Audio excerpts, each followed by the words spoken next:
Good morning. Great morning, wonderful morning, spectacular morning, outstanding morning. Again, the beautiful reminder of choice that you have, that I have, that we all have about how we're going to think in every moment of our lives. Here's a moment. Oh, here's another one. Here's another one. Here's another one. Here's another one. Here's another one. Anyways, you get the picture. There's infinite moments. And with those moments, when you take control of what's happening inside, you shift your vibratory state, and that vibratory state is the attractive force in your life. The same way that it is for mine, determines what I'm attracted to, what's attracted to me, what's repelled by me, and what I'm repelled by. It's the same way for you, all starting in the mind.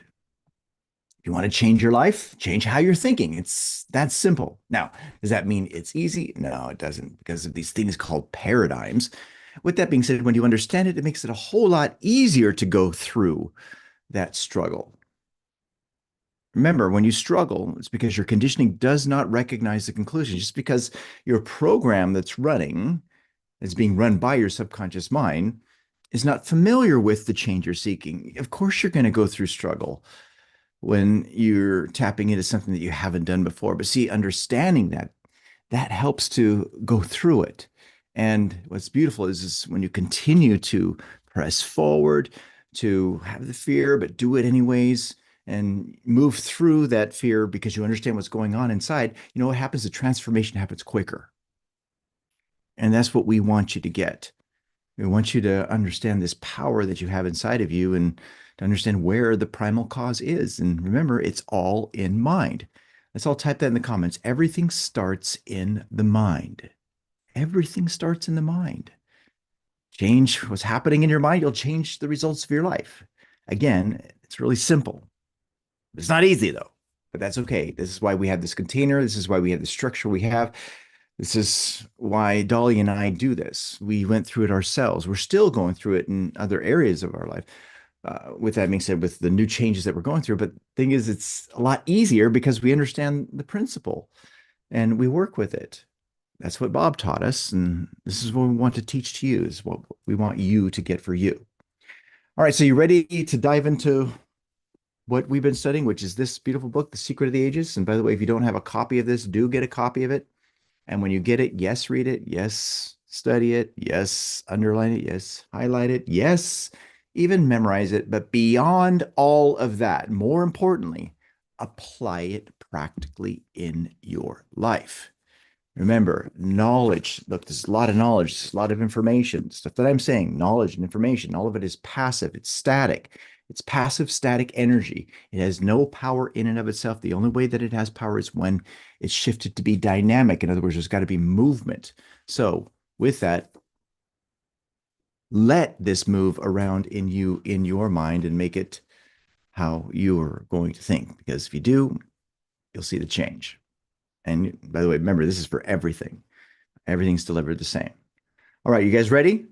Type in the comments, I'm ready. Good. That's nice. Now let's move into this. One, two, three, boom. Here we go. The three requisites. That's where we are. The page that we're on is page 198. And what does Robert say here? He says, waste no tears upon the blotted record of lost years, but turn the leaf and smile. Oh, smile to see the fair white pages that remain in thee. Prate not of thy repentance, but believe the spark divine wells dwells in thee. Let it grow. Let's all type that in the comments. Let it grow. That which the upreaching spirit can achieve, the grand and all creative forces know. They will assist and strengthen as the light lifts up the acorn to the oak tree's height. Thou hast but to resolve, and lo, God's whole great universe shall fortify thy soul. Now, what's the message here from Ella Wheeler Wilcox? Well, this is all about the garden of your mind and how you use your imagination to reap different things. Remember, whatever is sown is what's reaped. Don't concern yourself with, what's happened in the past. You cannot change the past experience, But you can determine what the new one shall be like. And the way you do that is with your imagination.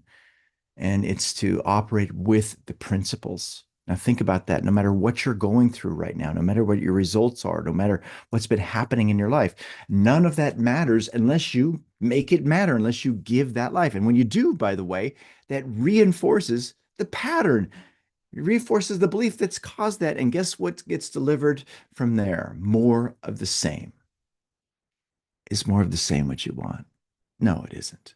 So use your powerful imagination and see great things for yourself and be loyal to it. Plant that in the garden of your mind. And from there, the universe will take care of the rest. Now, sometime today or tomorrow or next month, in practically every commercial office and manufacturing plant in the United States, an important executive will sit back in his chair and study a list of names on a sheet of paper before him. Your name may be on it. A position of responsibility is open, and he's face to face with the old problem. And what's the problem? What's the question? Where can I find the man? Where can I find the woman? Where can I find that person?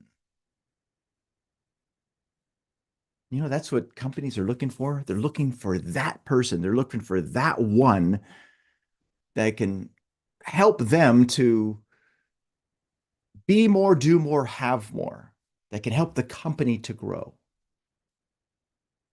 It's the way for all organizations. The faces, the words, the work, the impressions of various men, various women will pass through his mind in quick review.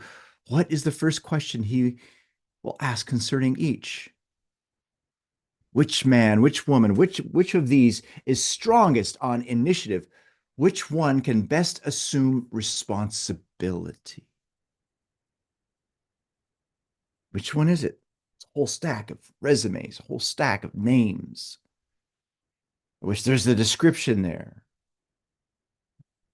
Bunch of words explaining things. And the big question is which one can assume the best responsibility? Other things being equal, that is the man, the woman, the individual who will get the job, the one who can assume best responsibility or best assume responsibility. For the first requisite in business, as in social life, is confidence in yourself, knowledge of your power. Think about that, confidence in yourself. And when he says knowledge of your power, what he really means is an understanding of the power that you have. So first is confidence in yourself, understanding your power. Now, given that, the second is easy, initiative or the courage to start things. Is that you? Do you have the courage to start things, or are you locked in with the paradigm, with the familiarity? Now, lots of men, lots of women, lots of people have ideas, but few have the confidence in themselves or the courage to start anything. It's the start that stops most people. I remember when I first heard that, Bob was talking about that. It's the start that stops most people. Why does the start stop most people? You know, most people don't understand it. They'll say, oh, it's the fear. No, it's not true. Remember, fear is an effect. It turns into a cause. It's what's beneath the fear that causes people to stop and not start at all. See, when you are thinking of an idea that you have never experienced before, a new version of yourself that's not familiar, remember, you're going to struggle. Your conditioning doesn't recognize the conclusion. There's chaos inside because of the introduction of a new idea that you're emotionally involved with. And by the way, that's an important thing for you to connect with.